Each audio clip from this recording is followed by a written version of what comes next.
So, hi everybody, and thank you for coming today. This is our inaugural, I have a hard time saying that, inaugural roundtable that we're starting. This is the first one, obviously inaugural, the first one. And so this is with Rory Lemon, who is and should I do you want me to talk about you, Rory, or you maybe Go for it? Yeah, yes. No, you should talk about you. You know you better than me. You edify your guests. I hope I do. I hope I know myself better than anyone else. Okay, so my name's Rory Lemon. I go by Rory Lemon Aid, AID, to help, and it came from an understanding of that I find myself helping people like me that are neurodivergent or feel they connect to being neurodiverse and creative. And we can delve into that some more, but basically, I've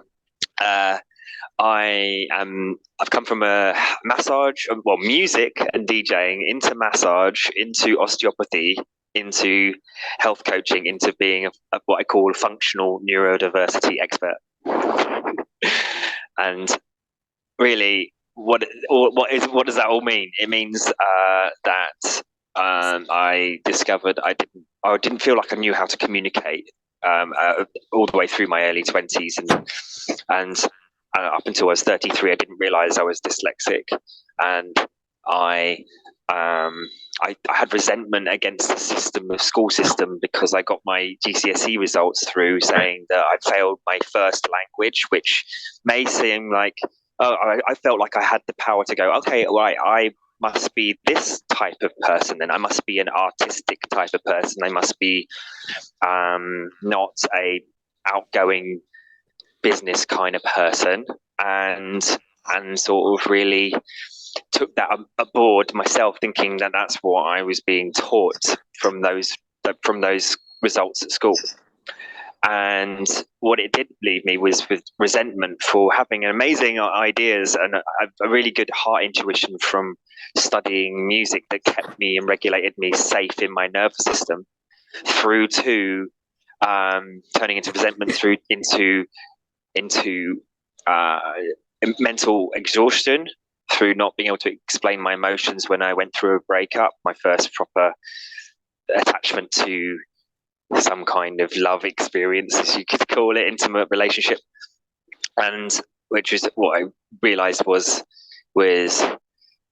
that I didn't know how to explain my emotions. I didn't know how to ask for help, and I had reflexology for 14 weeks. Luckily, I was offered that through my mother, learning about natural healing methods, and the reflexology helped me to reset my nervous system within 14 weeks, from almost going from the edges of psychosis into what I could have now see that how schizophrenia may develop through this intense paranoia and of not knowing what's happening. But I had a thread of what was real, or what I knew inside my heart was that there was some possibility to change out of this, as much as I'd got into it, where a lot of the traditional medical system might not be able to say, we don't know whether what you have, and don't know whether it's possible to change. So we'll just say that there's no evidence to say that you can get better from a condition, whether it's physical or mental. And so just to try the management process of pharmaceuticals or counseling. And I didn't have any of that. I had reflexology. I got back in my boat, which was floating, and I was where I thought I was before, which was believing I was an artist, and not a communicator, and where I was before all of that. So the idea around that process of wanting to become a massage therapist to help others with the body and mind aspect, because it was so powerful, but it wasn't enough for me to be able to express myself properly, or believe I could share my message and express myself. So I studied osteopathy at that point after burning out physically and getting better through osteopathy and going, right, I want to go take it to another level. And then I studied osteopathy, and that's where I insisted on a dyslexia check test. I had to insist on it twice because I did the small entry level test to see, and it said mild. And so they say, well, a neurotypical person on a bad day can come up as mild, so we don't want to pay for that process. And I insisted twice, and I got through the exam, and I went, yay! And because I at least could have the support, and I was studying how neurophysiology was working normally in a brain for health reasons, and saw where my brain was typically different at that process. So I was like, okay. And then I saw what was possible to change from studying and reading a bit. I was able to learn to speed read really quickly because I understand concepts really well.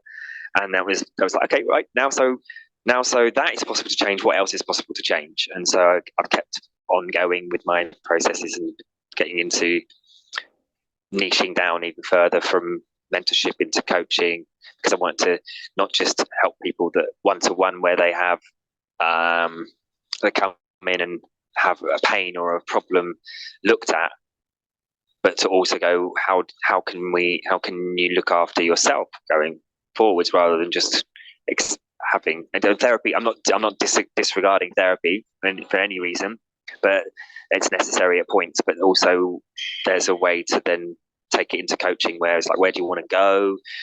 What do you want to do to create going forwards? And then I saw where I fit in that whole piece only really in the last year, as it all just fall into place with the leadership training that I did, and Kelly has done, and Latada has done here as well, around being able to step forwards further and lead in a way in which is just heart driven and allows people to want that as well, without any kind of coercion or telling people what to do. It's just a way of expressing that where we have a vision and where we want to go with it. So I want to help neurodivergence or people that are expecting it, and whether they're often. And there's a little theory around that, that we are neurodivergent because we've dealt with adversity and we've used creativity in a different way to be able to manage that fitting in or feeling and regulating our nervous system, and therefore artists can see the world in a different way and bring it up. And it's up to, I feel it's up to the artists of this world to show what's possible, and not have a fixed mindset around it all as well. Right. Wow. That's a really amazing story, Rory. I mean, I have to say that just not giving up and keeping going and not falling into that, kind of, I know some people do fall into that victim kind of mentality where, oh, I'm this, so I can't do stuff. Well, and you just kind of prove that that's not the case at all.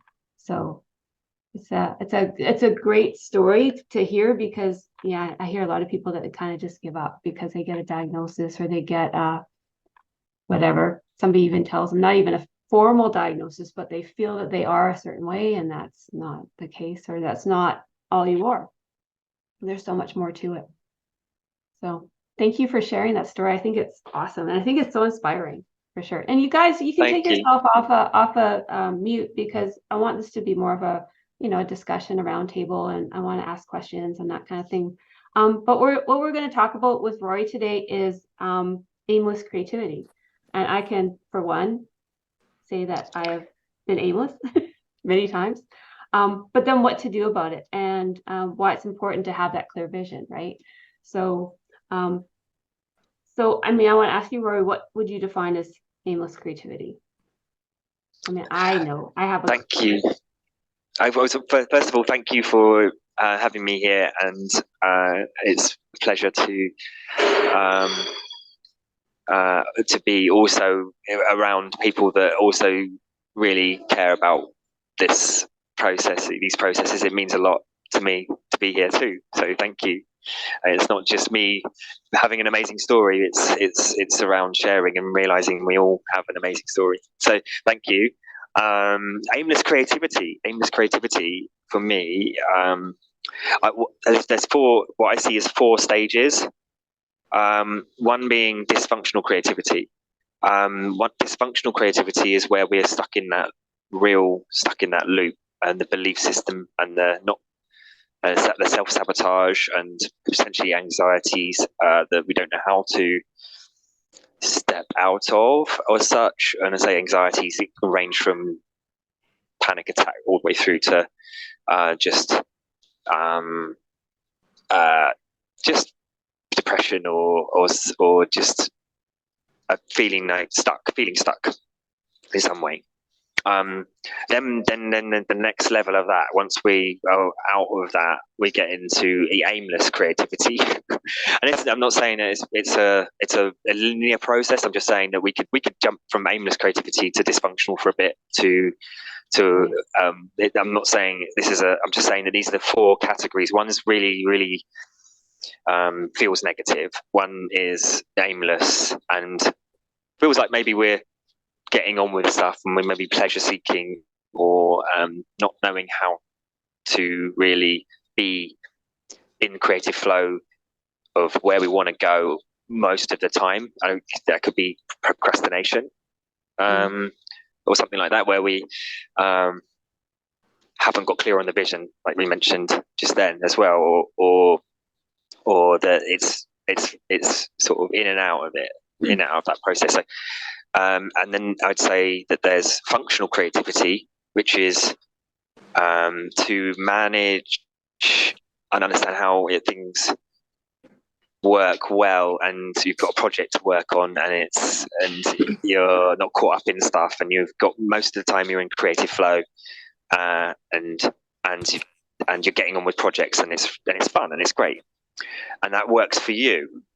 And then I would say that there's visionary creativity, and visionary creativity is where you've got a focused vision that not just helps you but also makes the world a better place. And that's where the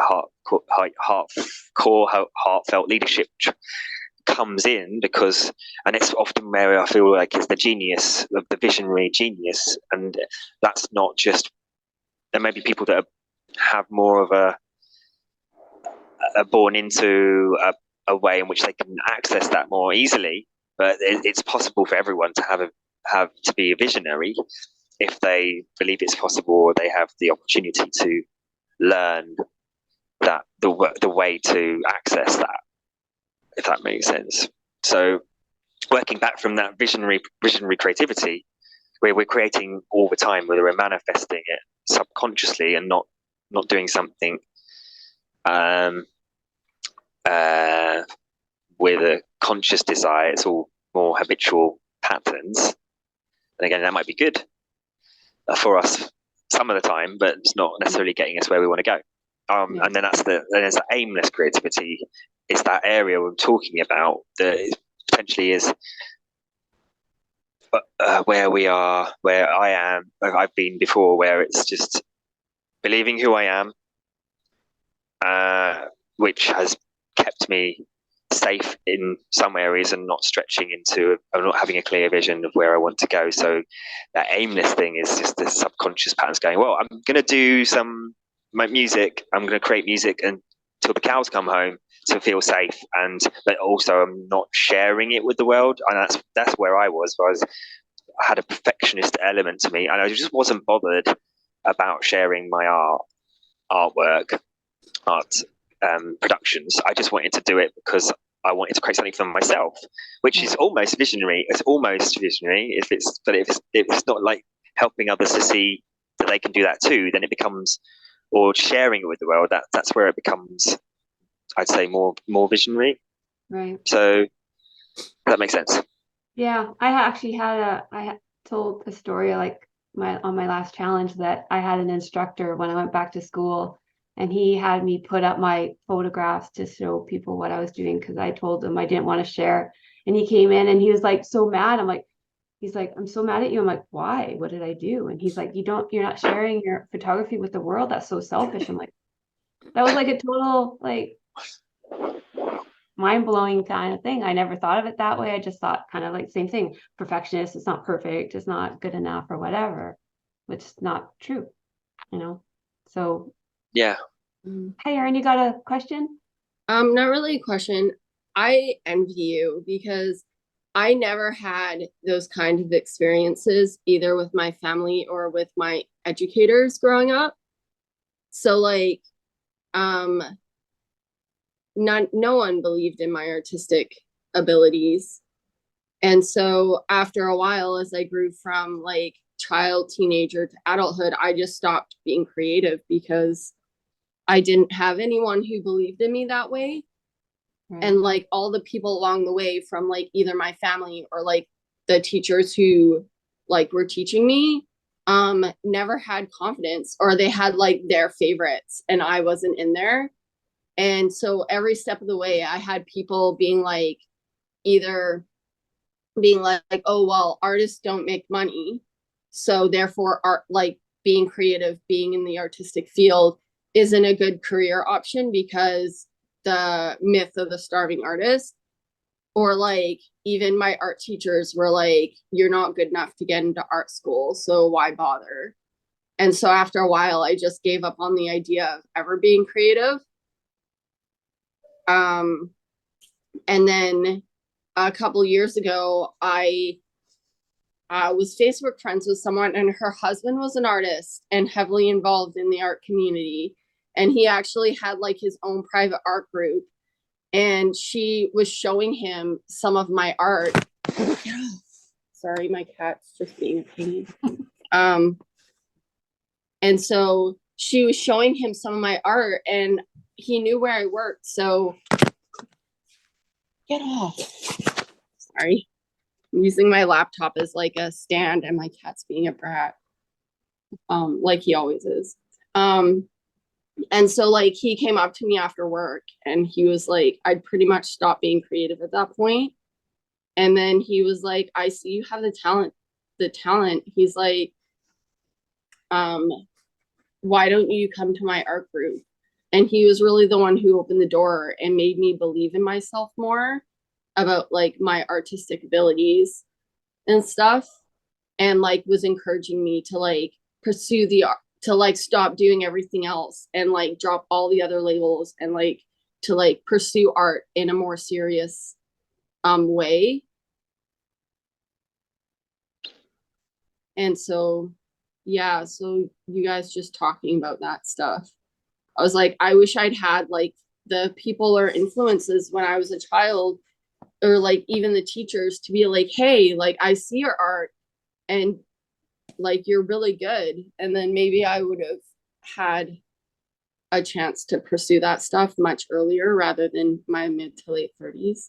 I mean, not that it's ever too late to pursue that stuff, but No, I was in my mid 40s when that happened. I was like, it was not school like high school. It was, oh, I got divorced and went back to school to figure out who I was again, and that's when that happened. So well, so it's ever, I mean, 40s isn't even all that old. So I don't consider myself old, so I'm young at heart. as long as you're kicking, I think it's never too late. Also, Rory, I sent you a private message. I hope I sent it to the right person. Okay.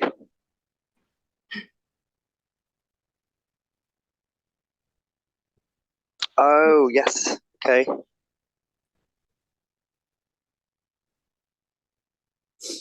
Okay. Thank you. You're welcome. So Rory, with the aimless creativity, is that usually like a lack of focus, do you think, or like getting frustrated, or I mean, I Oh, think it's a good it was a question. lack of focus for sure, not knowing really what to do, but I mean, for other people, it might be different things. Okay, I'll try. I try to laser this as much as possible because it's a massive subject in itself. This could be hours, right? Yeah, you could probably have a year-long course on this. uh, the idea around how we're the way I would see it, the way I'd see it is that we're born into a system, but before that, before we start being having to be systematic, we're playful, we're creative, we're there all the time, just present, and we get imprinted upon by all the stuff that has been before through words, actions, and systemic systemic programs, I guess, and we get programmed by that approach. So it's not as if we don't know what creativity is. We just then got a whole load of belief systems around whether we are being creative. We're always being creative, like I said before. We're being creative. So what is it? To me, it's like we lose sight of that approach because of what we feel like we're supposed to be doing or supposed to being, and that there's a protective cycle that's there for a reason, which is it turns into sabotaging thoughts, and those sabotaging thoughts are come from the belief system that is not us, and no 2-year-old knows what. Well, the difference between a 2-year-old and anyone older would be that, or once they've been told what's dangerous and what isn't, is that they don't know what's dangerous, but they don't know how to not be creative as well. And so the creativity part of the brain is one area of the brain, and the protective survival mode part of the brain is another circuitry in the brain. So we've just gone into more that process and program to think in that way to make sure we're protected, but it's overcooked now into responsibility. But the great thing is, so once we do become aware of it, we can start tapping back into it and losing some of those programs, so that we're almost in a better position than being a 2-year-old, because we're not going to damage ourselves with our choices, but we also get to be recognizing that those patterns that will be there, and keep coming back up. But it depends on around how much awareness we have and how much potentially guidance or how strong those patterns are for us in some ways. But it's there. So how does it manifest aimless creativity? I also believe it's around how our core personalities are there, and what that leads into what type of neurodiversity or neurodivergence we have as well. So for instance, someone that is more on the natural assertive doing kind of personality, like you could say controlling, but in a good way, to know what to do and say for the preservation of self and of others without getting caught up in what other people think. That's a great quality, but it goes into overcooking into narcissistic tendencies to control the situation out of anxiety. So you can see how a core personality turns into something that is a core sabotaging personality, and an aimless creativity might be around these personalities that have turned into to protect us, but overcooked. So we're just those patterns are there causing that. Let's just say like procrastination is a product of the aimless creativity pattern or program in that moment for that particular thing. We can be again visionary for an afternoon when we're in creative flow. It's not fixed as such. So sometimes we're more dysfunctional, sometimes we're more aimless, sometimes we're more functional, sometimes we're more visionary. I hope that answers or helps to answer what, from my perspective, what I see is from what I've observed in myself and the sciences of mental fitness. Right. Okay. Sorry, it took me a while to find this when you were talking about children. I'd seen this on somebody's Facebook page. It says, before a child talks, they sing.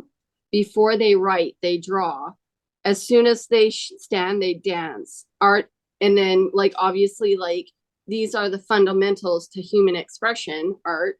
And then, but obviously like eventually like that is taught out of us, if that makes sense. Yeah. Because we're taught, no, that's not right. You can't do this. You have to do this.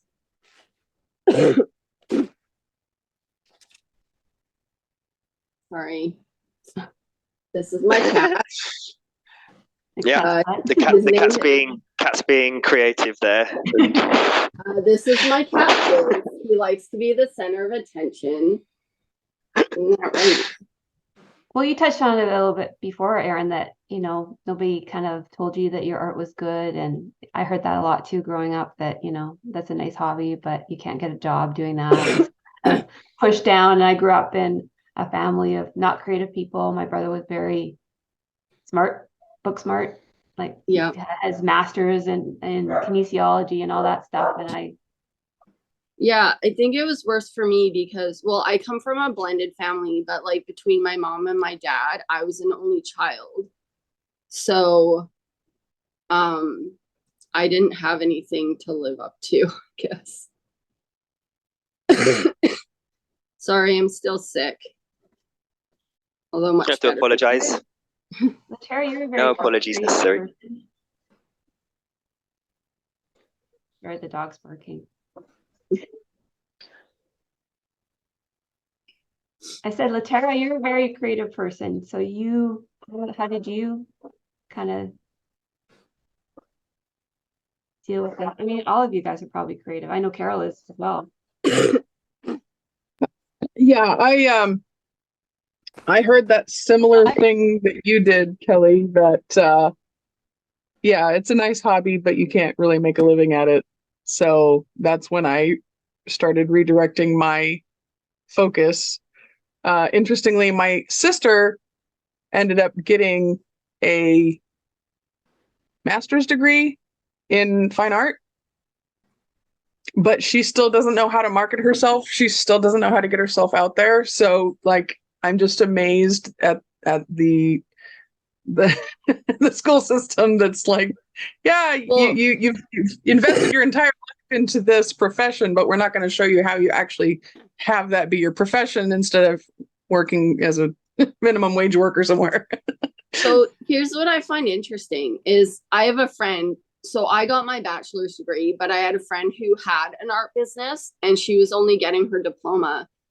And she said, you know, like that as part of the core fundamentals of having like a degree, there are things that they should be teaching you. Like we talked a bit about this stuff in Kelly in your virtual retreat, but like branding and marketing and like bookkeeping and all these things that would allow you to be an artist, because you get like she already, I think she was already lucky in that she was already a practicing artist while she was going to school.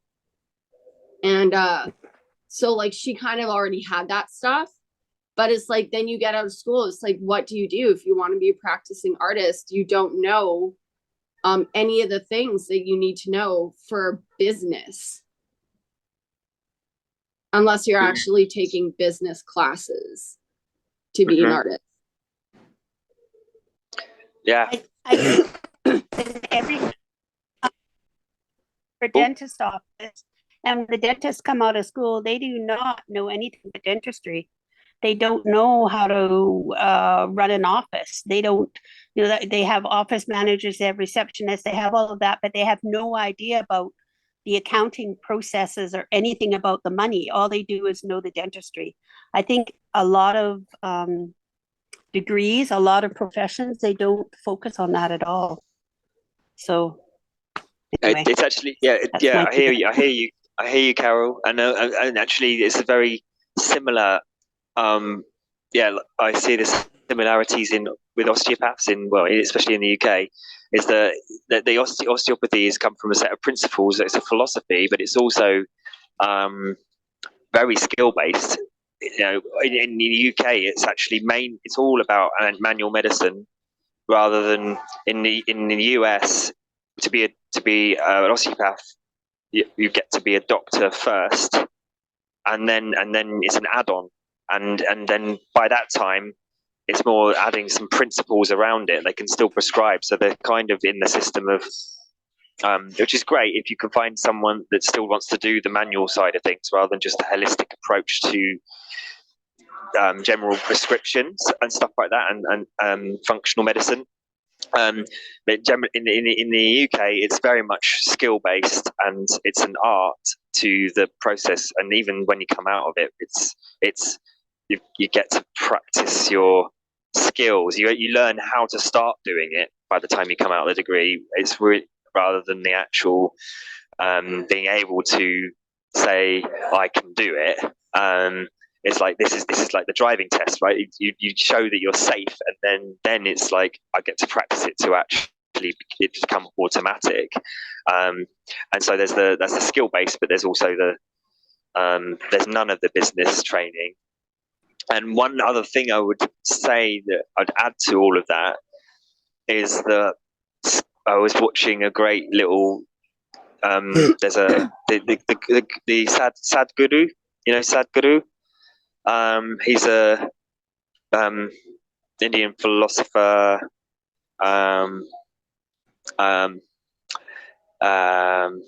visionary, and he put it really simply. He put it really simply that in schools it's taught to memorize stuff, which actually our brains are only meant to take on so much in a certain amount of time, and we have to suddenly cram all this information in, and so it's really memory, to putting stuff to memory, which is great to stretch that part of the brain, that rational part of the brain, but there's nothing to do with paying attention. And he said that if schools could teach paying attention as a skill, which basically is whatever you want to do, you can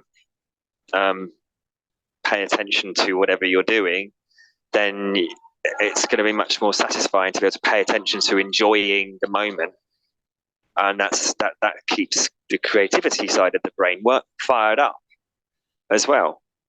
So I just thought I'd add that too.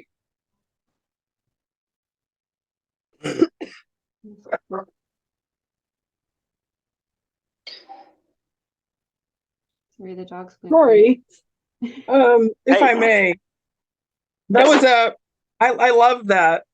You should teach paying attention. I love that. I am paying attention. That's what I am doing. I've developed a course around that too. Yeah. Nice. So I was not paying attention earlier, and you kind of went through a lot of information quickly, and I was just wondering if you could go over the third stage of creativity, which I think is functional, and then Yes. how that would segue into the visionary creativity. Yeah. Okay.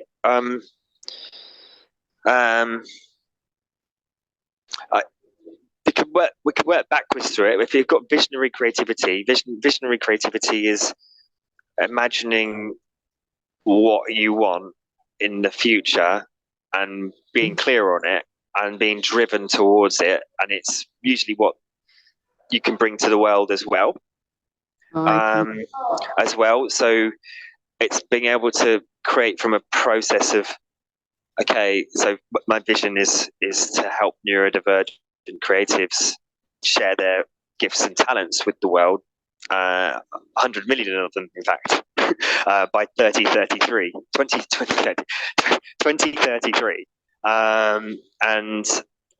And so that will drive me from that vision with what I want to create, rather than it being just about functional creativity, which is getting stuff done and being creative flow.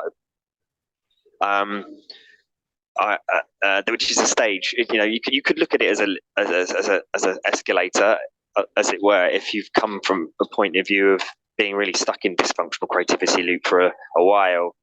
And when I say dysfunctional creativity, I mean it's just being not aware. And like I can't remember how to pronounce your name because you're a Zoom user.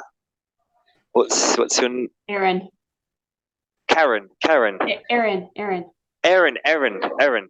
So you mentioned how you lost focus on being creative. As I say, like in that time that you weren't being creative, you were still creating your reality, creating your life, but based on not or believing you were doing something else instead. I based my life around the way I thought other people should. I should live according to other people.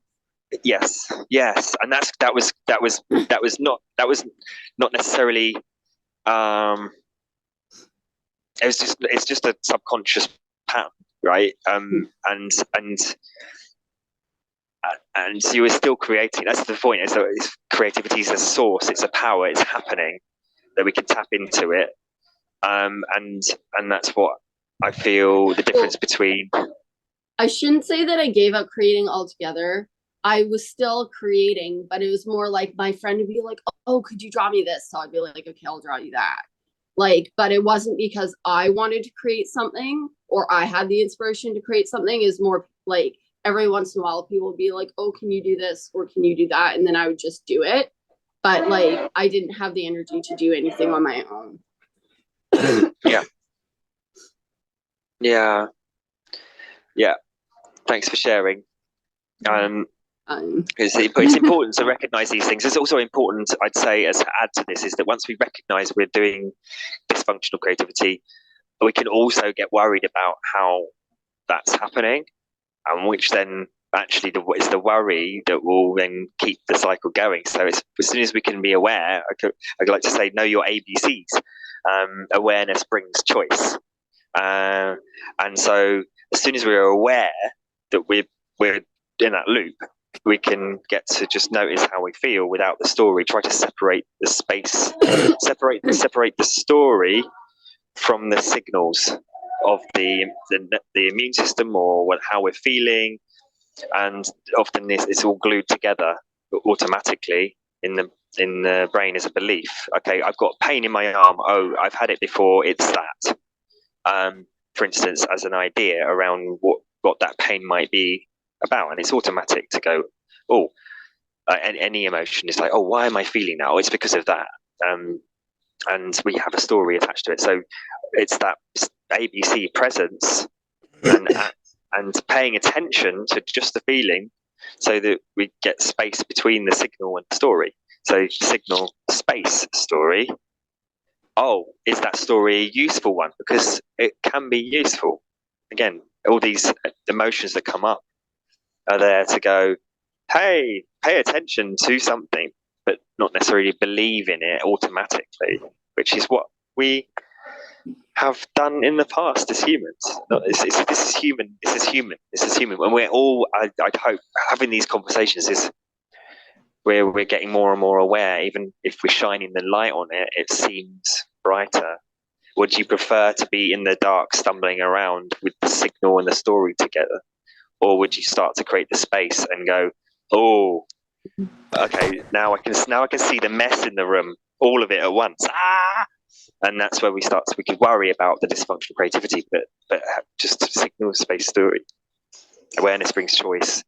Paying attention, relaxing, knowing that we can create going forwards. What is my vision? Then become functional creativity, working towards the vision.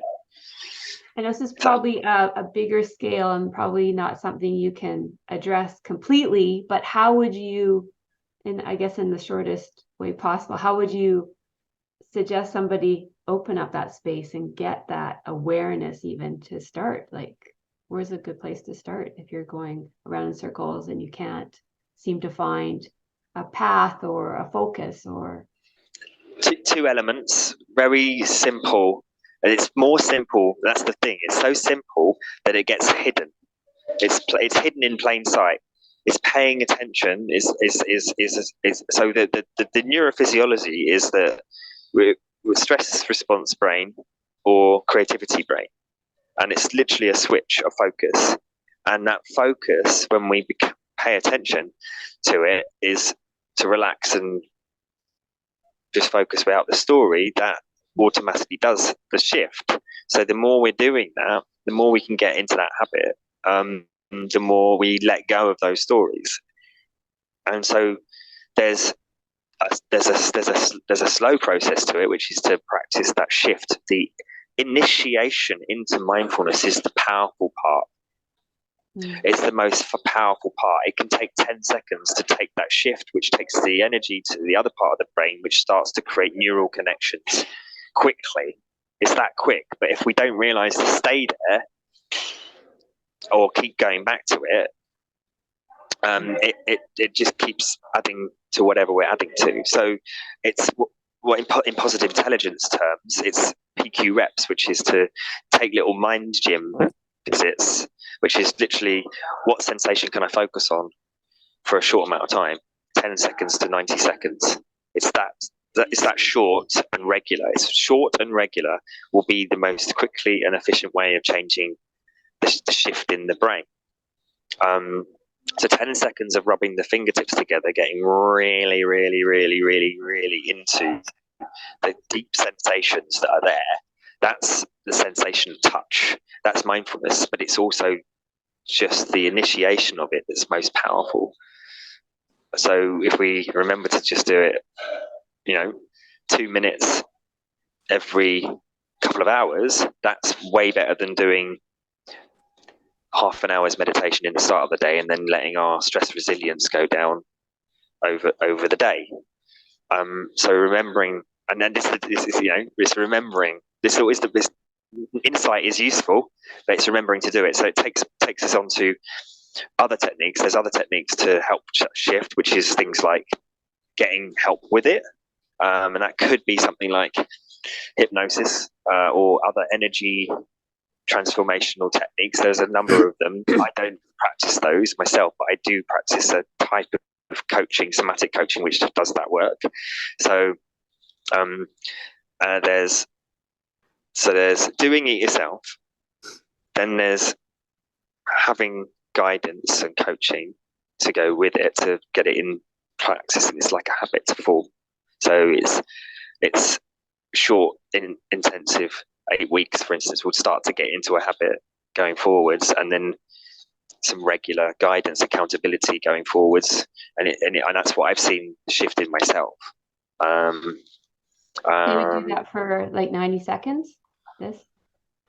Yeah, so 10 seconds to 90 seconds of the fingertips or any touch or any sensation.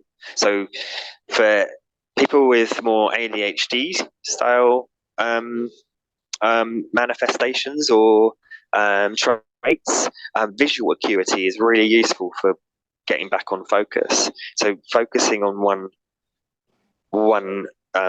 so painting is great for ADHD as a term. It's just the way it's called, but I'd rather call it something more fun, like hyper thinker, or what about awesome?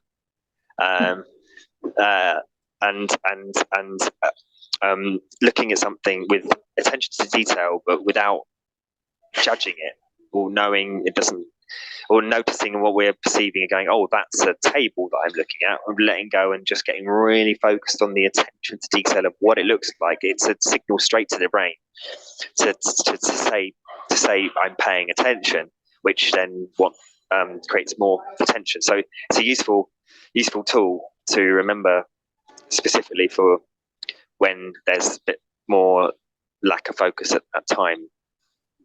So visuals, smells, tastes, touch, and sound. I'm much more into the sound because that's what I've practiced so many times with music. So in my life, I actually want to create. I'm going to add that into my coaching. Actually, is a sound sound meditation coaching practice to really help people tune into focusing on their audio PQ reps. And so finally, there's doing it yourself and then getting help to get that habit into practice, and then it's more easier to then do it yourself again.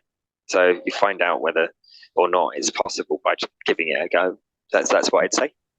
And that's where you come in. You are Yes. give that kind of help. Sorry? You mentioned that you're someone that would give that kind of help, right? Because you mentioned yes. too, and Yeah, that's what I'm passionate about. Yeah. that's cool. Hello? Hi, Carol. Hello. Hi.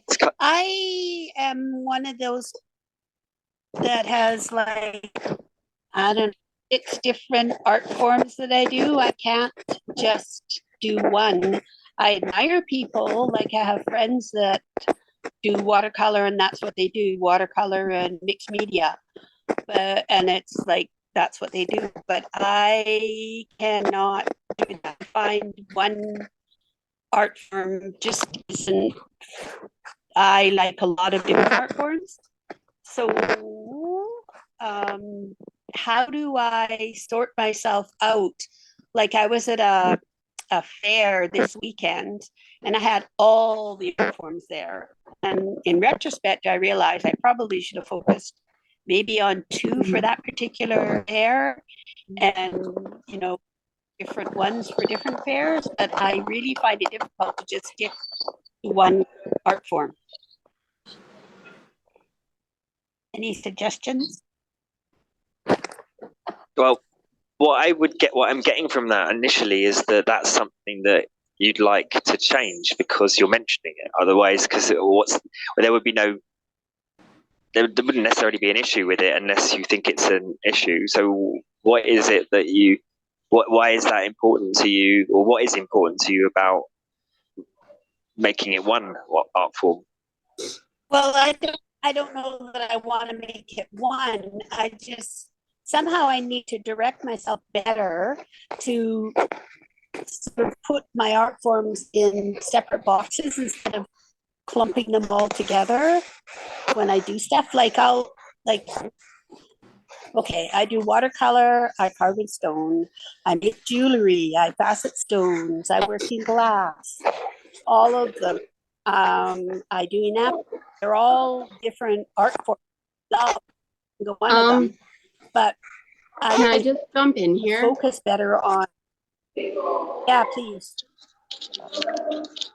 Can I just jump in here a little bit? So yeah. I feel like I'm kind of the same way. In art school, you learn that, like you are either good at this or you're good at that, or like you need to hone your craft. So like if you're working in oil paints, you need to get better at oil paints. But I'm kind of like that too. Like if I'm working in abstracts, I get really frustrated, or not abstracts, acrylics, because I get really frustrated with how fast they dry. So like when I'm working with acrylics, I do abstracts. But then I started experimenting with oil paints, and when I paint with oil, I tend to do more like portraitures. Right now I'm working on grading cards or doing my own custom style of kind of like a cutout card, and I'm using paint pens. So I think that like I'm learning that for myself as an artist, despite what I've been taught, you don't have to stick to one thing.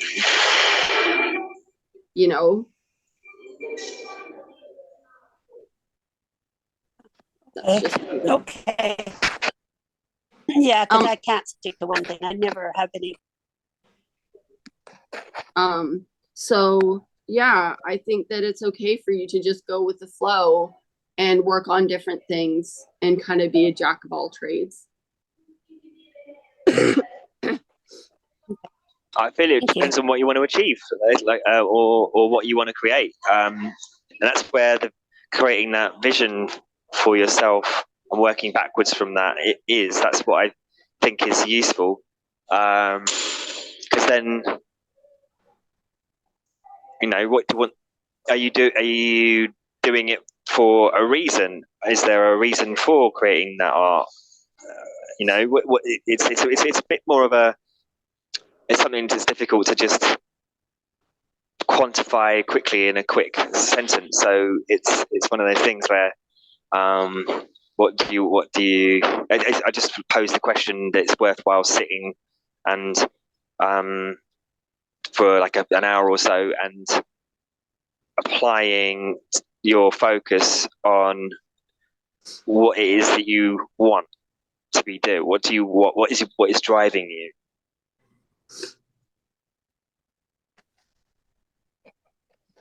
Is that a question for me then? I was just suggesting that for all of us. Yeah. I mean, it's a case of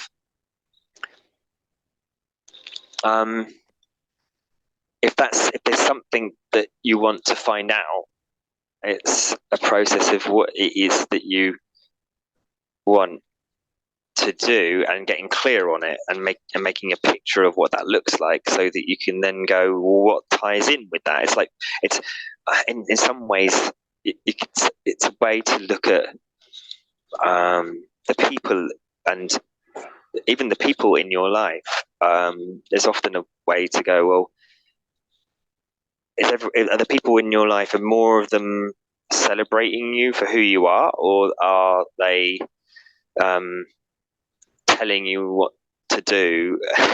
Or there's that idea around the people that you most hang out with. Well, you'll it's easy to be absorbed into what they want, or what their vision is, or what their ideals are. And so to go, what do I want in my life going forward, and whether the things that I'm doing align with that.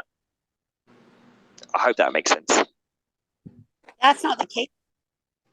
It does, but it's not the case with me. Like, I belong to a rock club, and that's where I learned to carve, but I carve totally differently than the person who helped me start. And I do fused glass, but I'm totally different than the person who started with fused glass. For me, like, I belong to a lot of different clubs. I belong to a watercolor club, and I learned how to sketch, but none of them have ever directed me to go to a specific style. So for me, that it hasn't been the case at all. They just let me do my own thing, and yeah, that part, I think I've been lucky that I didn't have that happen. Can I ask you a question, Carol? Are you more concerned about the actual market, or are you more concerned about having? Oh, she's gone. Did she just leave? Oh, there. You're back. Are you there, Carol? Okay, I thought you left. I missed all of that. It just, Yeah, you kind of disappeared. I live by Zero Avenue. So my question. No. It's just like. My question is, are you more concerned about being at a market and then having all these different things, or are you more concerned about all the different things that you do? No, I love doing all the different things. It's more like, how do I focus? Like, I guess more is I'm 70 now, and I don't stop doing my hobbies, but I do need to start getting rid of some of them, in the fact that I've given loads away. My family all have some, my kids all have stuff. But I do like doing the hobbies, but I crowd anymore into my house. I have to get rid of them. So I would that's where I sort of need the help of, I guess, when you were talking about marketing, and I missed all those sessions, unfortunately.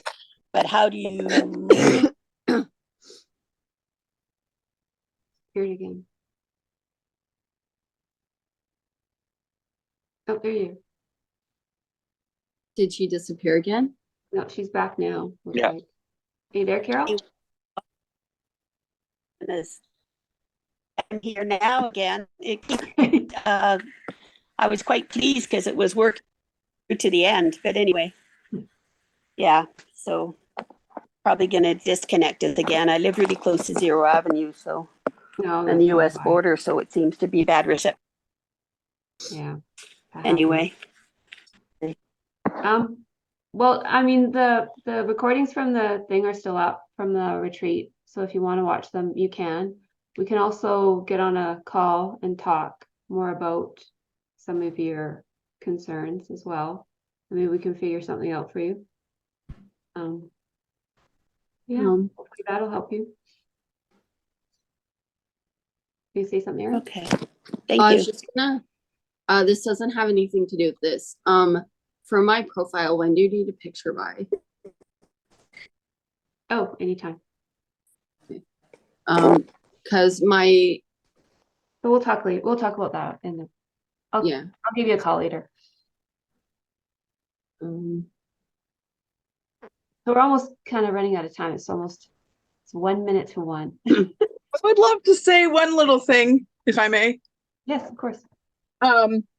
Rory, I really love your story, and it reminds me a lot of Jim Quick. Do you know who Jim Quick is?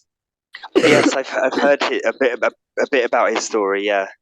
Yeah, like he was the boy with the broken brain, and he ended up coming up with this way to like super 10x your brain, and he ended up like meeting all of the people from X-Men. It's such a cool and beautiful story.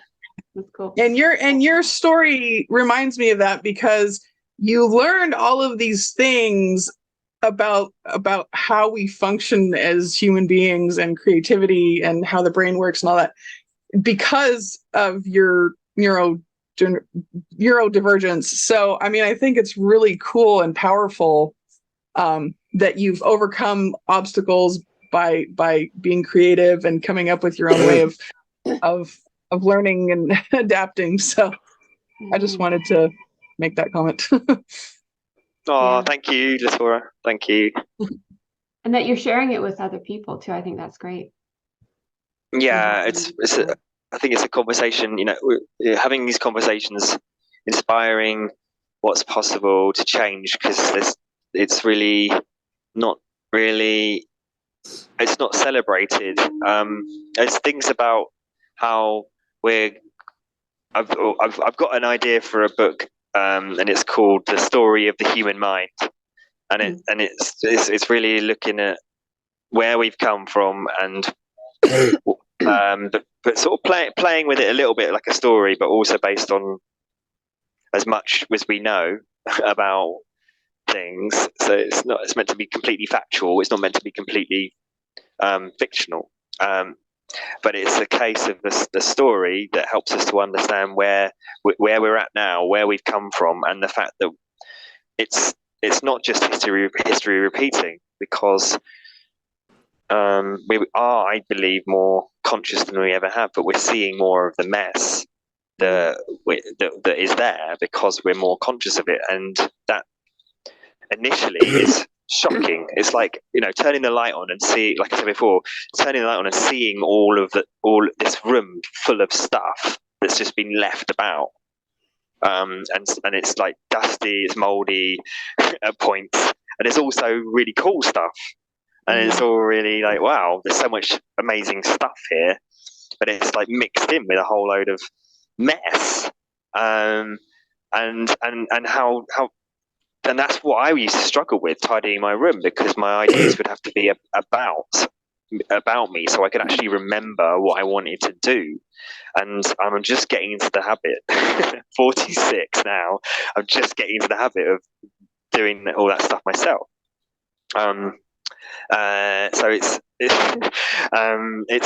like looking at it all, going, there's a mess here, and if I look at it all at once, how am I supposed to? I'm going to procrastinate. I'm going to want it to be perfect. I'm going to all the sabotage that can come up around wanting to get something done, and it's a mess. So where is the space to be creative? There's the space to be creative. Just relax and go.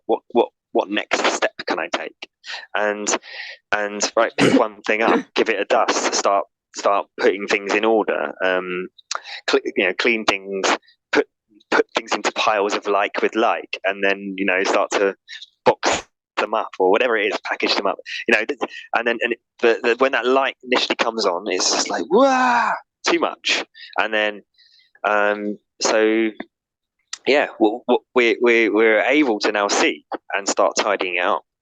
The internet has certainly helped with that. We can now instantly access and see what's going on anywhere in the world, and we can either get overwhelmed by it, or we can go, well, what next step can I take to start tidying it up? And it's a creative process, and we get to look after ourselves and express ourselves with our art. And the more people I feel that can recognize that, get their inner artist out, and just do it for functional creativity's sake, to visionary creativity, just for, or whether it's to turn it into a profession or whatever. But it's possible to all those people, I call myself intelligental. We're intelligental because we're clever, but we haven't been able to express ourselves or express that point of view coming from a point of view of not being. We get to step into being assertive, but not controlling. And there's all these people that haven't had a voice can now have a voice. Right. Well, I think too, we're taught in school just to, you learn one way and that's it. So, and if you're a different kind of learner, like, visual or more auditory or experiential kind of learners, that's not supported in any way. So you're kind of not taught to the way that you need to be taught to. And then people don't really then you're different from other people that, like I said, my brother was super book smart, got A's all the time without even trying, where I studied and studied and studied and studied, still didn't get it. Like I still had a hard time doing it, but whatever. But I know, now that we're kind of being more aware of the neurodiversities, there's more, I think, openness to see that people learn, and neurodiversity people with neurodiversity can think in things in different ways and come up with different ways of handling things or doing things. And it's nice to see, like, people with autism or higher spectrum autism, like Asperger's or whatever, like the way they do things. Yeah, it's very, very focused, but it's very, very focused, which is great, but it's not universal, right? It's a different way of doing things, but that's okay. And that different is good. And now we're starting to realize that different is good, because we all need different people to rule this world or run this world. So yeah. All I would say, the only thing I'd add to that is, I like to say is that let's just tap into our unique learning ability rather than looking at it from a point of view of what's wrong with me, and again it causes overwhelm. So what's the unique learning ability from each of us, and what commonly works, and look at what commonly is known from science, and what is unique about us. And it's not either or. Use both and get a reference point between the two, and have conversations, and all know how to chip in. Yeah, and just be open to different ways and understanding different ways. So tell everybody about your program that you do, Rory, because that's pretty awesome. Yeah, so I've got a program called Level Up Your Life for neurodiverse creatives, and it's really about what I was saying before, just looking at where you're at, how you feel you are, and what you want to achieve, and it's really what you want to create in the world, and creating that vision. And then so it's looking at vision and looking at emotional and what I call emotional freedom and enhanced productivity, to be able to getting a routine together and working towards it, creating a habit of that, so that it becomes functional creativity into visionary creativity, and then picking something small project to work on that's not the big thing, but with the big vision in mind whilst you're doing it. So it's really to go, what can you create in 8 weeks and share with the world that it's really aligned with who you want to be, and what does that look like, and who and how and what it is that it will show the world, and make it something simple in 8 weeks. And Does then that you've got program something. cost money? It does, yes. Okay. I'm kind of broke right now, so I'm just getting myself out of the hole, so I can't really afford anything extra. Well, you have a link to... Sorry, go ahead. Yep. I have a link to my program. Can I do it here? Where's this going to get posted? Can I post it in the comments? Yeah. I posted your information, like your website and your Facebook. Oh, you've got it already. Yeah. But if there's another link too, we'll put that in the comments, because I'll put this up on YouTube and then I'm going to share it with everybody. Awesome. Yeah. At this time, it's very reasonably priced, because I'm subsidizing a few slots to be able to work out and work the fine tuning of it before it becomes something that is going out en masse, if that makes sense. So Bit of launch. it's a launch. It's a launch. What else am I going to say about it?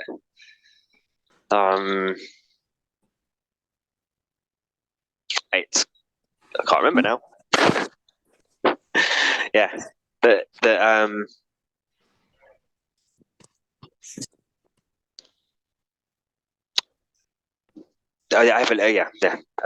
contact me. Oh, that was it. So the whole point is that I'm here to have conversations before anyone wants to make even a decision whether that's the right fit for the program. So it's there to make sure that you can go forwards regardless of whether you take the course or not, because I feel that's the important process as well, and that's on offer. It's service, not selling.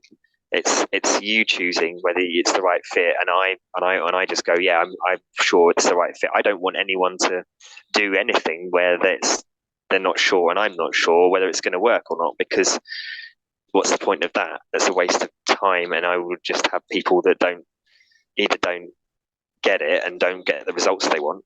And so it's always about having a conversation first. So please don't think you can't have a conversation and know what to do moving forwards, whether you choose to do it or not, or you'll know whether you want to do it next time.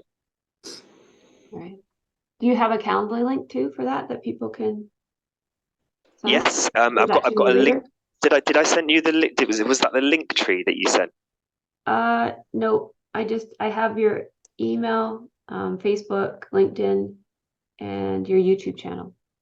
Okay, perfect. I don't have that. If you can give that to me, I'll put it on the YouTube video. Yeah, so if everyone knows the Linktree website, it's literally the same as all the other channels. It's Rory Lemonade, all one word. Linktree, Rory Lemonade, RoryLemonaid. Oh, cool. Awesome. And there's an opportunity to book a find your place in the world, or pull up your power. This call. So I have a question. Rory, are you only here for this session then? Or I'm in the group. I'm in the Facebook group. Yeah. Okay. Yeah.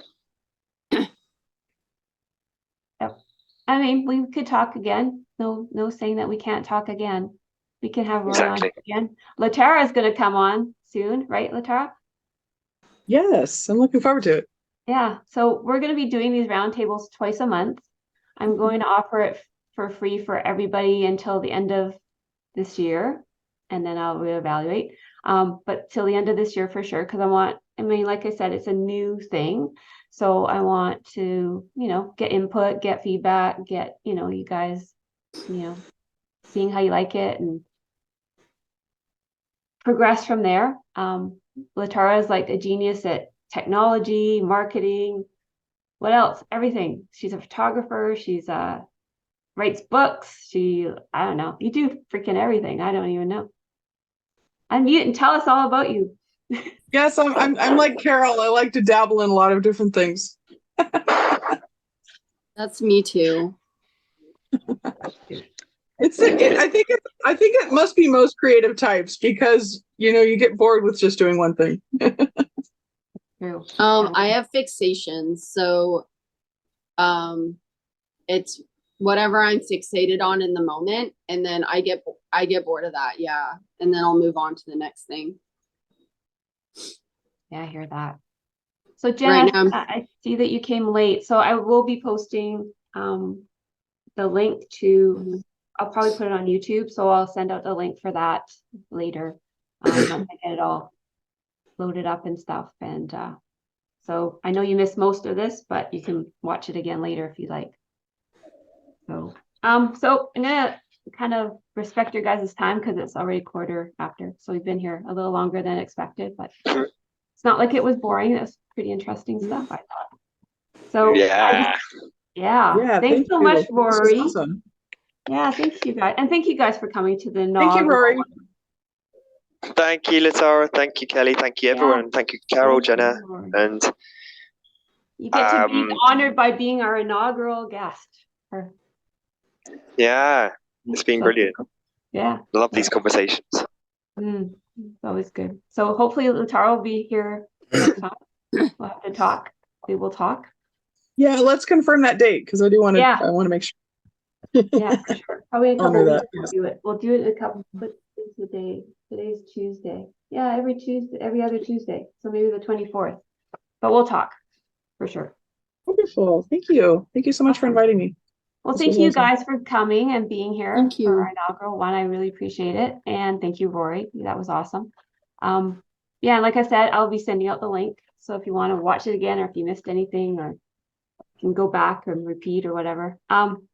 Yeah, so I guess that would be it for now. I want to tell you guys too, I am doing a beginner Canva workshop. I haven't got a date yet, but that's coming up. So watch your emails for that. If anyone is interested. And yeah, I think that's it. So thanks again and have a great rest of your day, everybody.